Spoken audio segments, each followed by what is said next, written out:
I'm Ethan Mitchell, 32, and yesterday I received an email that shook my carefully built world. My parents, who dropped me at social services when I was 12 so they could travel the world with my sister Jessica, need money. 20 years after choosing adventure over raising their son, they're broke, desperate, and reaching out to the child they abandoned. Looking at their message, I felt that familiar hollow ache in my chest. What would you do if the people who threw you away suddenly wanted back in? Before I tell you what happened next, if you're watching this from somewhere around the world, drop a comment letting me know where you're from and hit subscribe to join us for more stories about family, forgiveness, and finding your own path. Growing up in suburban Minnesota, our family looked normal from the outside. My father Robert worked in corporate marketing, and my mother Diana taught part-time at a local community college. We had a modest 4-bedroom house with a small backyard where my sister Jessica and I would play during summer breaks. But beneath this ordinary exterior, there was always an undercurrent of restlessness, particularly from my parents. Our living room walls were covered not with family photos but with maps and travel posters.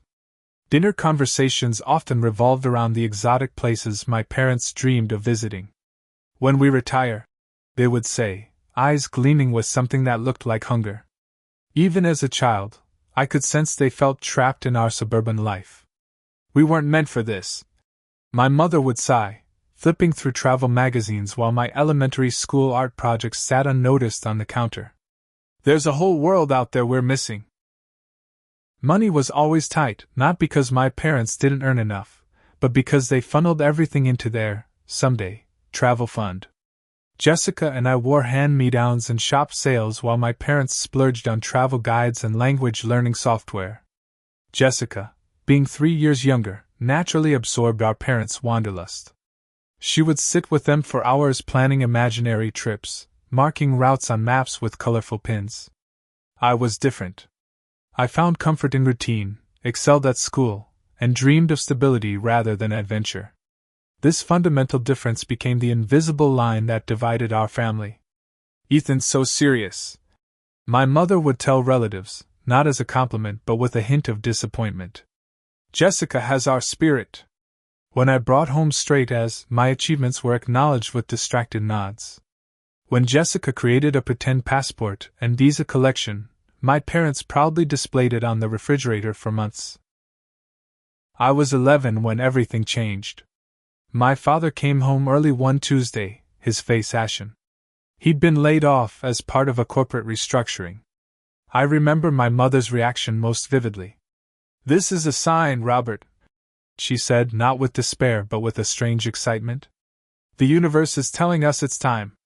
Over the next several months, our house became a planning headquarters. My parents spent nights huddled over the computer, researching alternative living styles, remote work opportunities, and affordable countries. They sold possessions, contacted old friends living abroad, and slowly transformed from suburban professionals into aspiring nomads. Jessica was included in every conversation, her 9-year-old input valued as they plotted their escape. I remained on the periphery, confused by the palpable excitement that seemed to exclude me. When they finally sat me down for the talk, I initially thought they were planning to explain a divorce. What they actually said was far more devastating. "Ethan, you know we've always wanted to see the world," my father began, his tone measured as if explaining a reasonable business decision. "We've been given an opportunity to do that now." My mother jumped in. "We've been watching you. You're so independent, so mature for your age. Jessica still needs guidance, still needs us to shape her worldview through experiences." I remember looking between them, not yet comprehending. "So when are we leaving?" I asked. The silence that followed told me everything. My father cleared his throat. "That's what we need to discuss with you. The kind of travel we're planning, the lifestyle we want to embrace. It's not conducive to continuing your education properly. What my father is trying to say," my mother continued, with what I now recognize as breathtaking selfishness, "is that you're self-sufficient in a way Jessica isn't. You thrive in structure, in academic environments. You would be miserable living out of backpacks, changing countries every few months. We've arranged for you to stay with a very nice family," my father added. "Just temporarily, until we figure out a way to make this work for everyone." I remember feeling my body go cold, disbelief turning my limbs to lead. "You're leaving me behind?" "We're giving you stability," my mother corrected, as if reframing abandonment as a gift. "And we're giving Jessica the experiences she needs.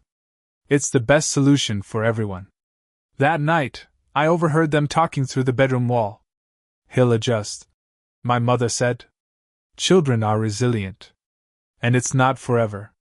But even then, at 12 years old, I understood a fundamental truth they were avoiding. Parents who could leave one child behind could stay away indefinitely. The next morning, when I saw them packing one suitcase for me and multiple bags for themselves and Jessica, I knew with cold certainty that their temporary plan had no return date. The day they dropped me off remains etched in my memory with cruel clarity. It was a government building with fluorescent lighting that made everyone look sickly. My father carried my single suitcase while my mother held Jessica's hand. A social worker named Mrs. Patel met us at the reception desk, her face professionally neutral as my parents explained their temporary arrangement. "We have an incredible opportunity to travel while working remotely," my mother explained, her voice bright with practiced enthusiasm. "Ethan will thrive better in a stable environment with proper schooling, so we're hoping to find a suitable placement while we're abroad." Mrs. Patel's eyes shifted to me, then back to my parents. "And how long do you anticipate this arrangement lasting?" 6 months, maybe a year," my father replied without conviction. "We'll reassess as we go." The paperwork took hours. I sat silently as my parents signed document after document, effectively transferring guardianship to the state. Jessica, bored by the proceedings, played games on my mother's phone, occasionally asking when we could leave for lunch. When it was time for them to go, my mother hugged me stiffly. "This is for the best, Ethan. You'll see." My father awkwardly patted my shoulder. "We'll send postcards from everywhere. And there's email, video calls. It won't be like we're really gone." Jessica gave me a quick hug, already excited about their next stop.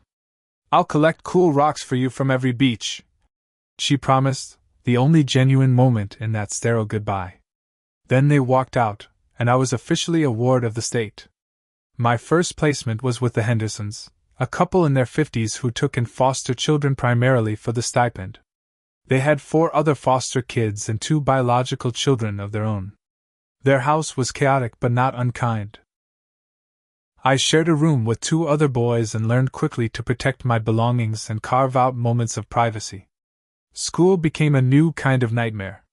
Word spread quickly that I was the kid whose parents didn't want him. A simplified but brutal version of my situation that followed me through hallways and cafeterias. I withdrew into academics, finding safety in the library and computer lab where I could escape the whispers and pointed questions. The first postcard arrived 3 weeks after they left. A glossy image of Barcelona with my mother's looping handwriting on the back. "Learning Spanish and eating amazing food. Jessica loves the beach. Hope you're settling in well. Love, Mom, Dad, and Jess." It was the first of many such communications, each one reinforcing what I already knew: they were having the time of their lives, unburdened. After 6 months with the Hendersons, I was moved to the Garcias, a younger couple with no other children. They tried harder to connect but seemed overwhelmed by my quietness, my self-sufficiency. "You're like a little adult," Mrs. Garcia would say, not realizing how her words echoed my mother's justification for leaving me. Another postcard, this time from Morocco. Another move, this time to a strict religious household where I didn't fit in. By the time I turned 14, I had lived in 3 different homes and received countless postcards, but not a single suggestion of when they might return. The turning point came when I was placed with the Andersons. Frank and Sarah Anderson were experienced foster parents who specialized in teenagers. Their modest home in a blue-collar neighborhood housed 2 other foster kids, Tyler, 16, and Megan, 15. "We don't do pity here," Mrs. Anderson told me on my first night. "Everyone has their story. What matters is what you do with it." Mr. Anderson, a carpenter, taught me basic home repair skills on weekends. Mrs. Anderson, who worked as an administrative assistant, showed me how to budget, cook, and navigate bureaucratic systems. But most importantly, they taught me that family could be built rather than born. Tyler became the brother I never had. He'd been in the system since he was 8, bouncing between abusive relatives and neglectful placements before finding stability with the Andersons. "Blood doesn't make family," he told me once. "Actions do."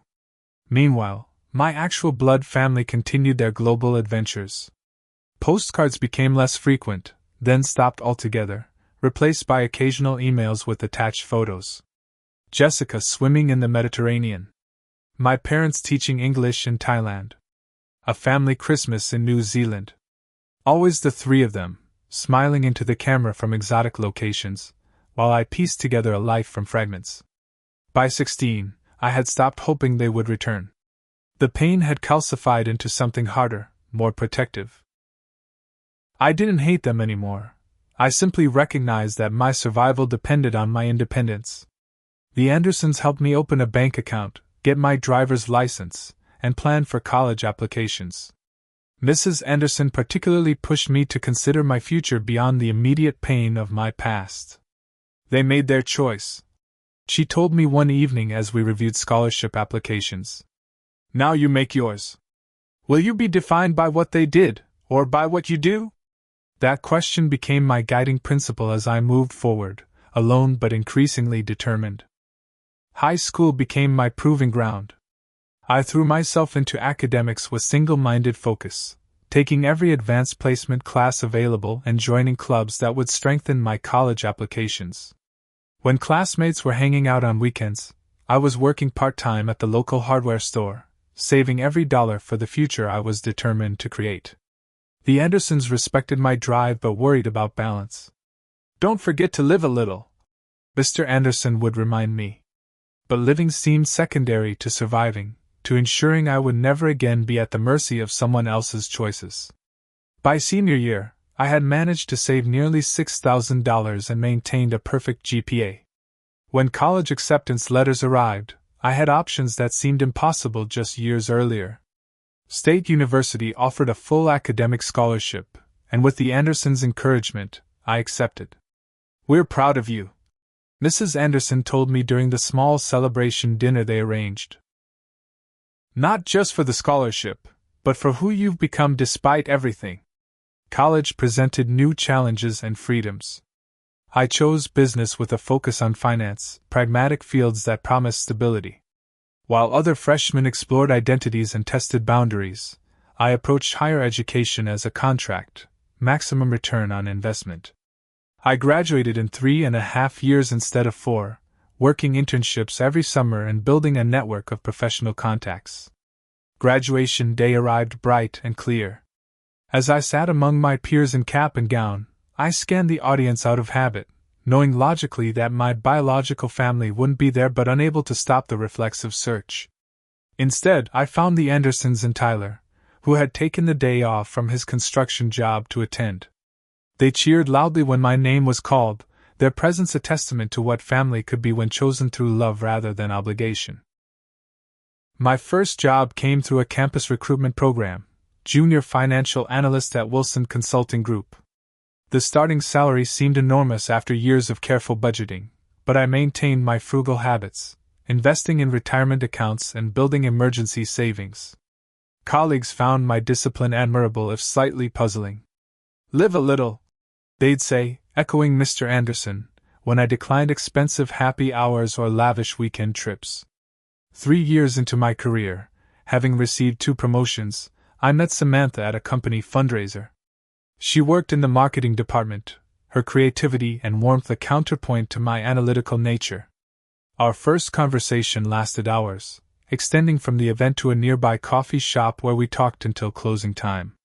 "You're different," she told me on our 3rd date. "You listen like someone who knows what it means to be unheard." Over dinners and weekend hikes, I gradually shared my story with her. She listened without judgment, asking questions that helped me articulate feelings I'd kept locked away. Do you ever wonder where they are now? She asked. Sometimes, I admitted. But it doesn't hurt anymore. It's just a fact, like the weather. Our relationship progressed with intentional care. We discussed finances, future goals, and family expectations before moving in together. When I proposed a year later, it was with complete certainty that we were building something real and lasting. Our wedding was small, held in the Andersons' backyard with Tyler as my best man. We had invited 50 guests, none of whom were my biological relations. I had long since stopped sending my occasional achievements to my parents' last known email address. After the wedding, Samantha and I purchased our first home, a modest 3-bedroom in a good school district. Planning ahead?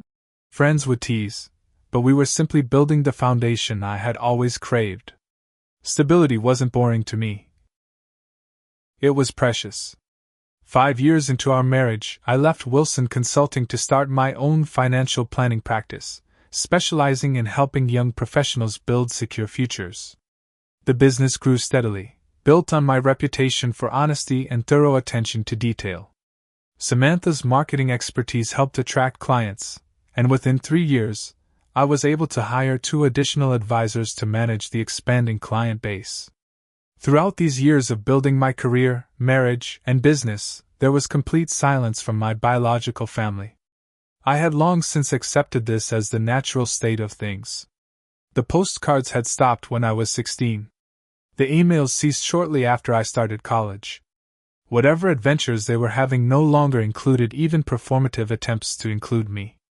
I had created a life they knew nothing about, and I found peace in that separation. Until, 20 years after they walked out of that government building, an email arrived that threatened the carefully constructed walls between past and present. It was an ordinary Tuesday morning. I was reviewing client portfolios before my first appointment when the email notification appeared. The sender name made me freeze, Diana Mitchell. My mother's name looked alien in my professional inbox. A ghost materialized among meeting reminders and industry newsletters. The subject line was simple but loaded. Reaching out after too long. For several minutes, I just stared at it, cursor hovering over the delete button. 20 years of silence, and now this digital intrusion. Part of me wanted to erase it immediately, to continue the clean break that had allowed me to build my life. But a deeper curiosity prevailed, and I clicked. Dearest Ethan, it began, the endearment jarring after decades of absence. I hope this email finds you well. Your father and I have thought about you often over the years and have followed your success from afar as best we could. We're so proud of all you've accomplished. The message continued in this vein, a strange mix of familiarity and distance, before revealing its true purpose. Life hasn't gone as planned for us lately. The global economic situation has made finding work difficult, especially at our age. We've had to stop traveling and are currently staying in a small apartment in Arizona. Jessica has developed some health issues requiring expensive treatments not covered by insurance. We're reaching out because we need help, and as family, we hoped you might be in a position to assist us during this difficult time. The email concluded with an awkward blend of presumptive warmth and naked need. We'd love to reconnect and be a proper family again. Perhaps we could talk about how we might support each other going forward. All our love, Mom and Dad. I read it 3 times, each reading revealing new layers of audacity. They had thought about me often, but never enough to actually contact me. They were proud of accomplishments they knew nothing about. And now they wanted family support after 2 decades of abandonment. I closed my laptop and walked to the window of my office, looking out at the city I'd made my home. My hands were shaking slightly, not from sadness but from a surprising anger I thought I'd outgrown. That evening, I showed the email to Samantha. She read it carefully, her expression darkening. "Wow," she said finally. "That's something. What should I do?" I asked, genuinely uncertain. She considered before answering. "What do you want to do?" Part of me wants to ignore it completely. Another part wants to respond with exactly how I feel about their sudden desire to be family when they need money. And a small, stupid part wonders if I should help them despite everything. Those are all valid reactions, Samantha said. But before you decide, maybe we should verify what they're claiming. Her suggestion was practical and grounding. Together, we spent the evening researching, starting with simple name searches. It didn't take long to find their digital footprint. We discovered a travel blog they had maintained for years. The Mitchells, no borders, no limits. It documented their nomadic lifestyle in exhaustive detail, teaching English in South Korea, managing a hostel in Peru, leading tour groups through Southeast Asia. Photos showed them aging across continents, always with Jessica at their side, growing from a child to a young woman against backdrops of temples, beaches, and mountains. The blog entries spoke of freedom and living authentically, with occasional philosophical musings on rejecting societal expectations. There was not a single mention of a son left behind, as if I had been edited out of the family narrative entirely.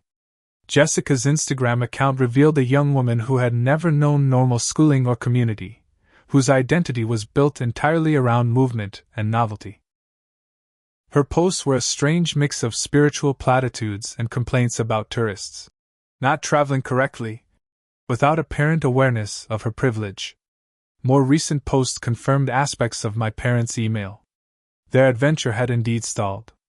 Jessica had posted about health challenges and reconnecting with American healthcare, with the entitled frustration of someone unused to bureaucratic obstacles. My parents appeared in fewer photos, looking noticeably older and less carefree than in their travel blog heyday. They're not lying about needing help, Samantha concluded as we finished our research. But that doesn't mean you owe them anything. I spent a sleepless night wrestling with the past and present. By morning, I had made my decision. Instead of responding to the email, I would meet them in person. I needed to see their faces when they explained themselves, needed to understand what they truly wanted from the son they had discarded. I replied with a brief message suggesting a meeting at a coffee shop halfway between my office and the address they had included in their email. Their response came within minutes, enthusiastically agreeing. The eagerness told me everything about their desperation. As I prepared for this unexpected reunion, I couldn't help wondering what exactly they thought they deserved from me after all this time. I arrived at Westside Coffee 20 minutes early, selecting a corner table that offered privacy while allowing me to watch the entrance. I had dressed carefully that morning in a tailored suit that projected success and control, armor against whatever was coming. Samantha had offered to join me, but this was a conversation I needed to have alone. My therapist, whom I'd called for an emergency session the day before, had helped me prepare emotionally, reminding me to breathe and stay grounded in my present reality rather than being pulled back into childhood trauma. They arrived 5 minutes late, two people I simultaneously recognized and didn't know at all. My father's hair had gone completely gray, his once broad shoulders now slightly stooped. My mother looked thinner than I remembered, lines around her eyes and mouth telling stories of years in the sun. Behind them walked a young woman who could only be Jessica, now 29, with our mother's features but a wariness that seemed out of place on someone raised with constant parental attention. The moment they spotted me was surreal. My mother's hand flew to her mouth, her eyes widening. My father stiffened slightly, perhaps surprised by the confident professional before him rather than the abandoned child he might have expected.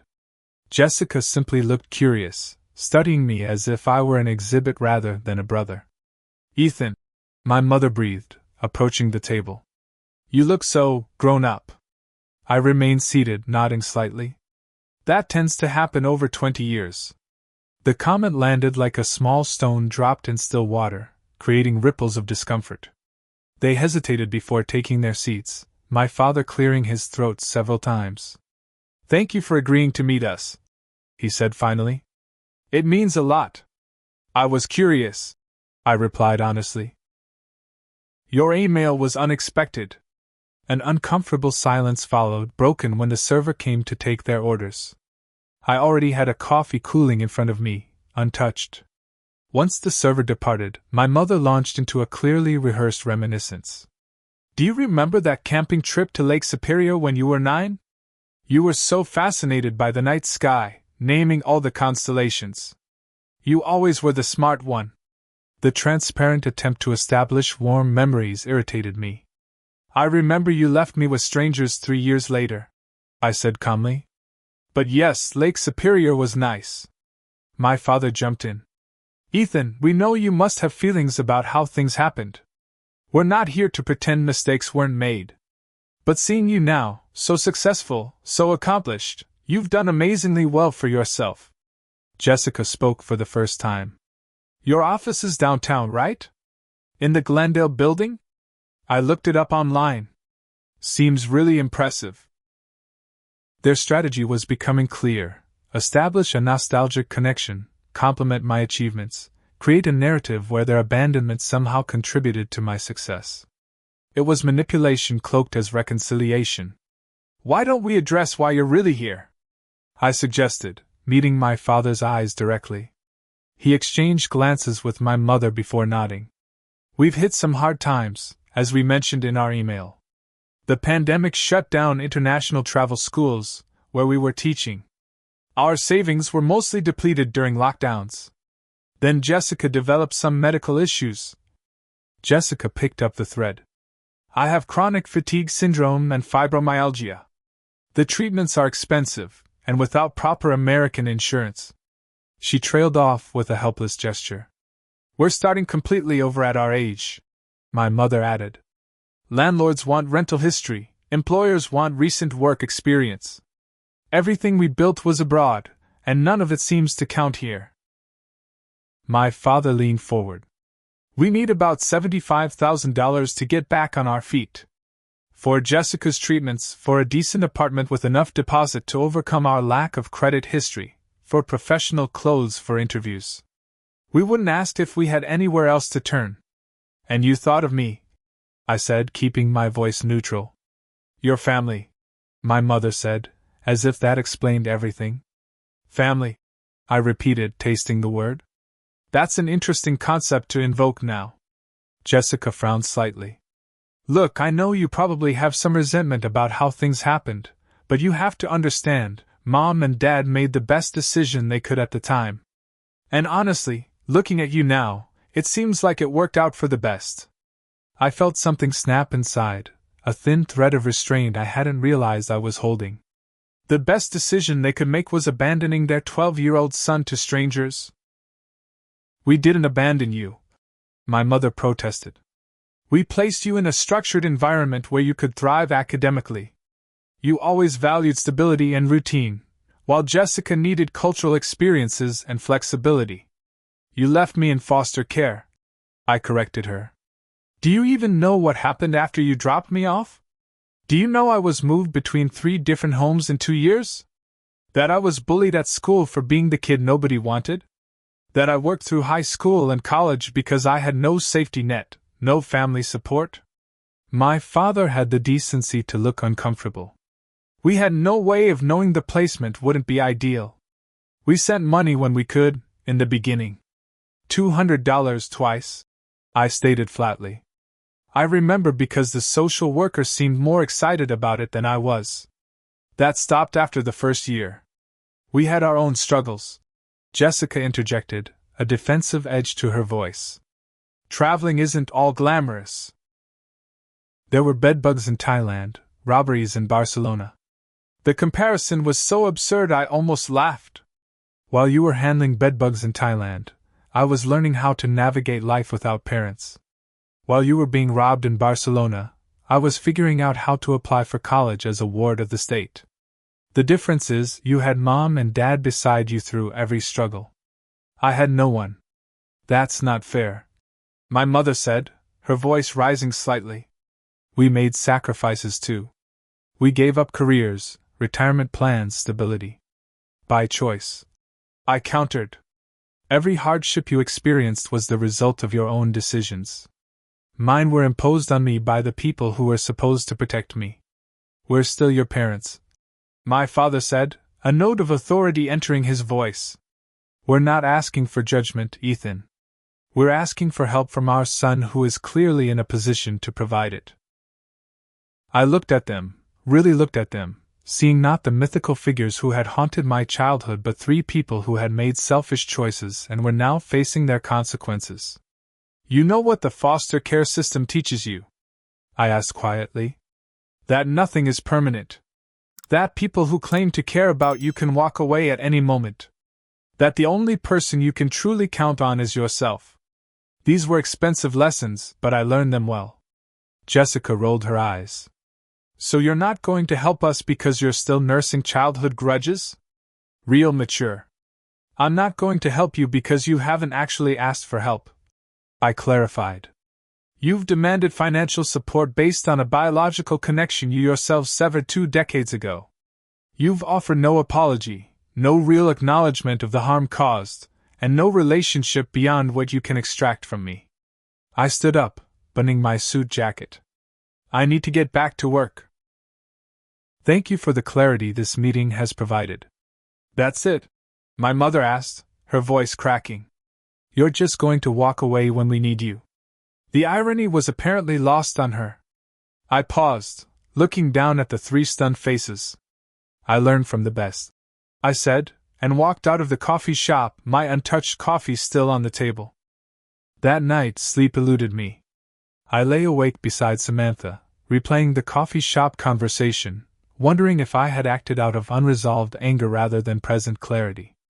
Talk to me, Samantha said quietly in the darkness. What's going through your mind? I keep thinking about what family really means, I admitted. They used that word like it was a trump card, like it automatically entitled them to my help regardless of our history. What does family mean to you? She asked. I considered this. Consistency. Showing up. Making sacrifices for each other's well-being. The Andersons were more family to me than my biological parents ever were. Have you thought about calling them? The Andersons, I mean. The suggestion was perfect. The next morning, I called Sarah Anderson, now in her 70s but still sharp as ever. Ethan, she greeted warmly. What a lovely surprise. I explained the situation, my parents' reappearance and request, my conflicted feelings about how to respond. Oh, sweetheart, she sighed. That's quite a bombshell after all these years. How are you feeling about it? Angry, I admitted. But also confused. Is it wrong to turn away family in need, even if they turned away from me first? Family is as family does, she said, echoing what she and Frank had taught me years ago. The question isn't about what you owe them, but about who you want to be in this situation. What response aligns with your values, not theirs.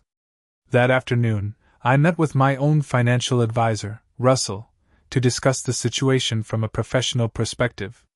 $75,000 is significant, Russell noted, but well within your capacity to give if you chose to. The question is whether this would be a one-time request or the beginning of ongoing financial dependency. They have no retirement savings, limited employability, and medical issues, I pointed out. There's no scenario where this is a one-time request. Russell nodded thoughtfully. Then perhaps the question becomes, what kind of help would actually serve them best in the long run? That question crystallized my approach. After careful consideration and another long talk with Samantha, I made my decision. I contacted my parents with a brief email. I've considered your situation and would like to meet again. This time at my office Thursday at 2 p.m. Their reply came quickly, filled with effusive gratitude and renewed warmth. Reading between the lines, I could sense their assumption that my business setting meant a financial solution was forthcoming. When Thursday arrived, I prepared my office carefully, asking my assistant to hold all calls and clearing my afternoon schedule. Samantha had helped me assemble several resources the night before, which I organized into 2 professional presentation folders. They arrived exactly on time, dressed more formally than at the coffee shop. My mother had applied makeup carefully, my father had trimmed his beard, and Jessica wore what appeared to be a newly purchased blouse.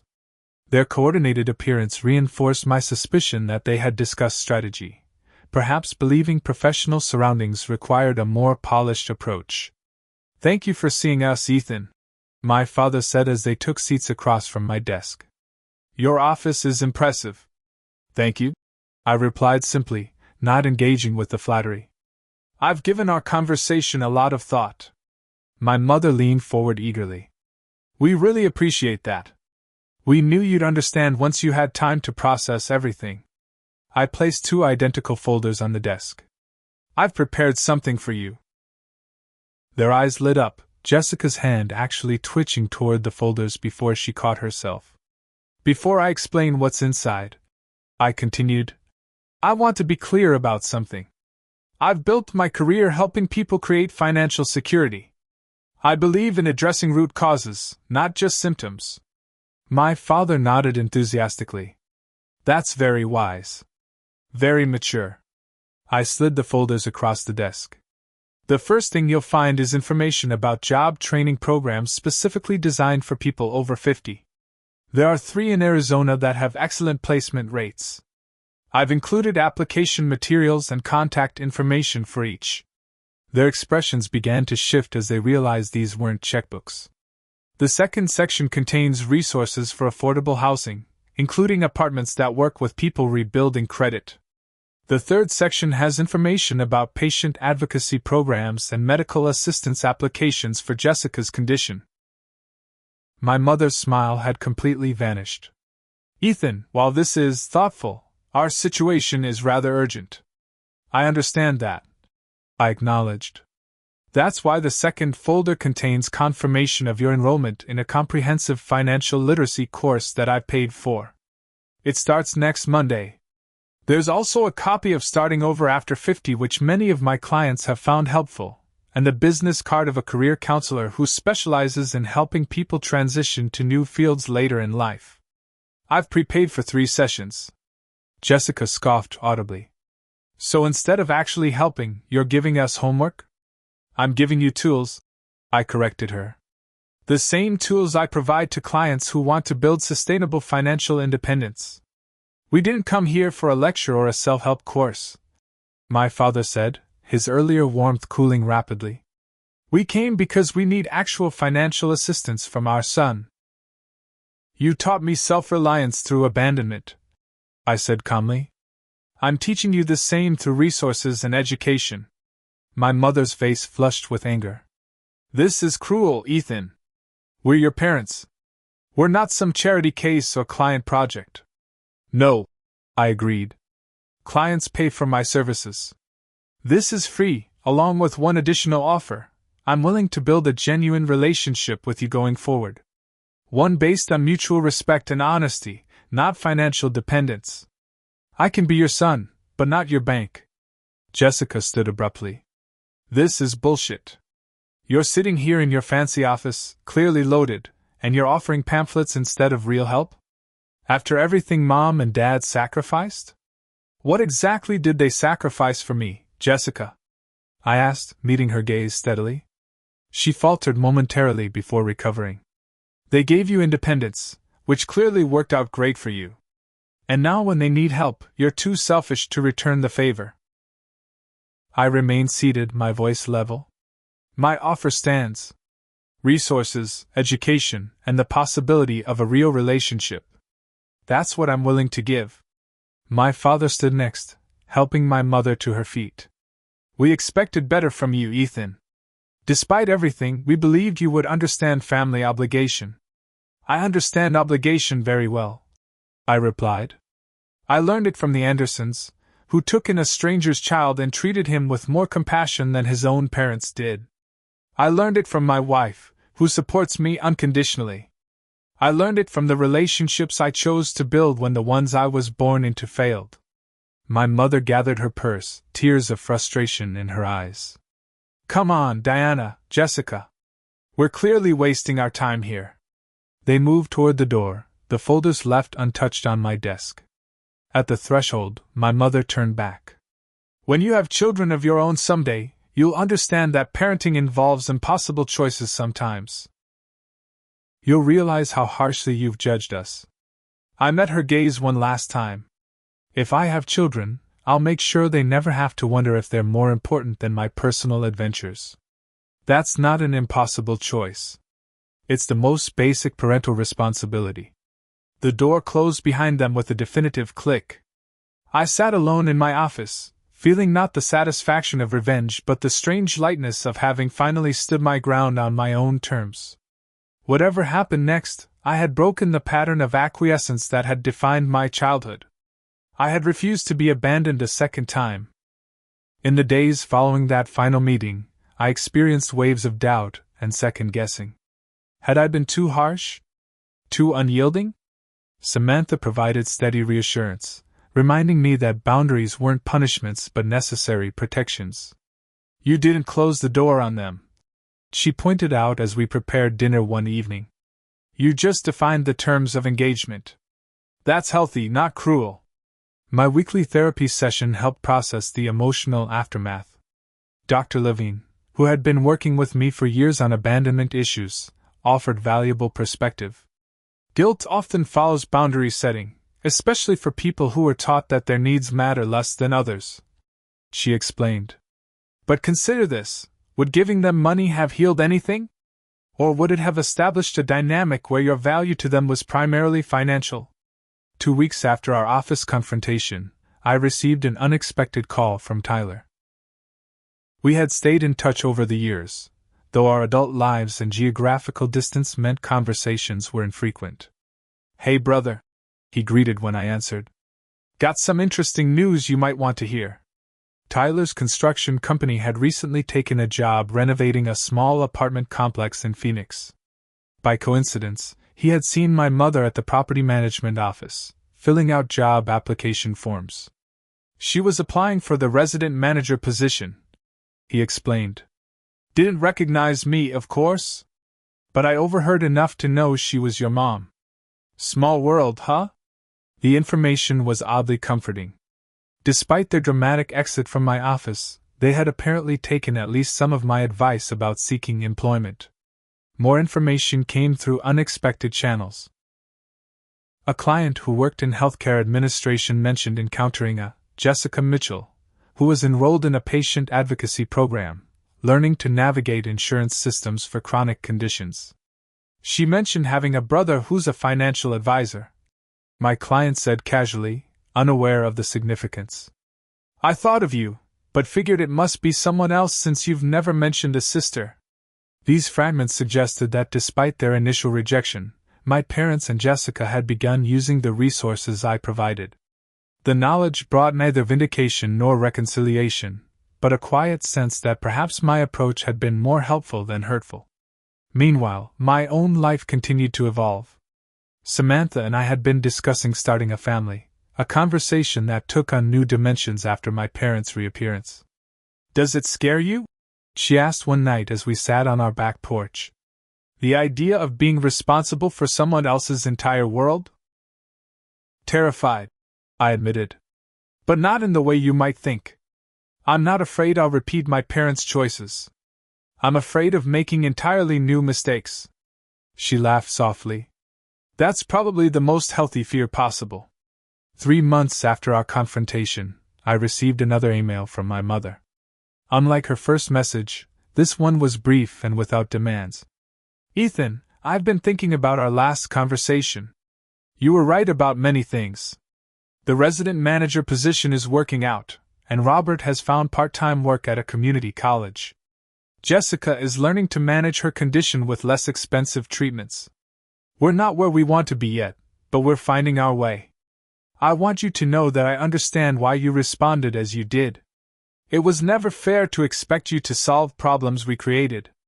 If you're ever open to talking again, perhaps just as people rather than as creditor and debtors, I would welcome that.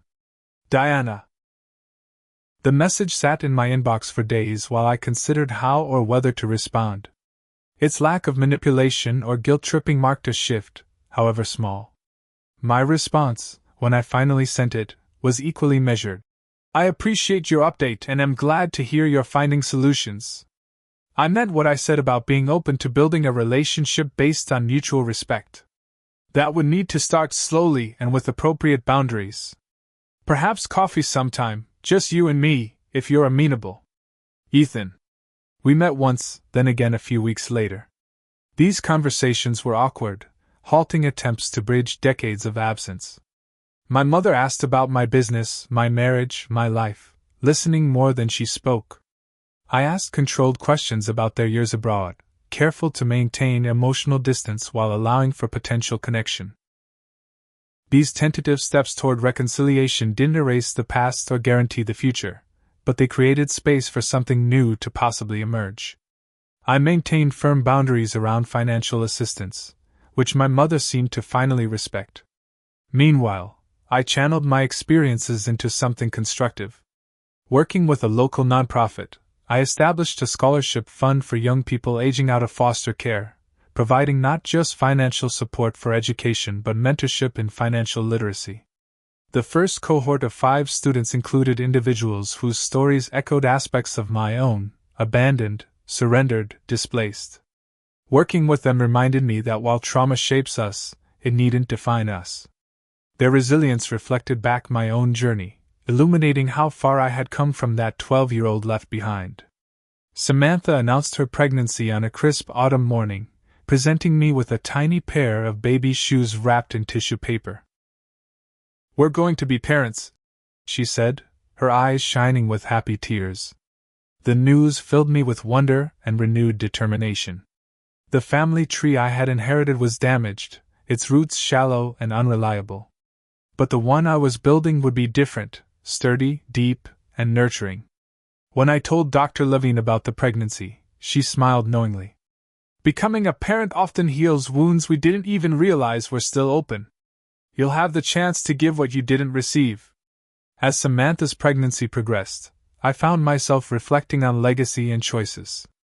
The cycle of abandonment that had marked my childhood would end with me. My child would never question their worth or place in my priorities. They would know stability not as a lucky accident but as an intentional gift. I still received occasional updates from my mother. My father remained more distant, our wounded relationship perhaps beyond full repair.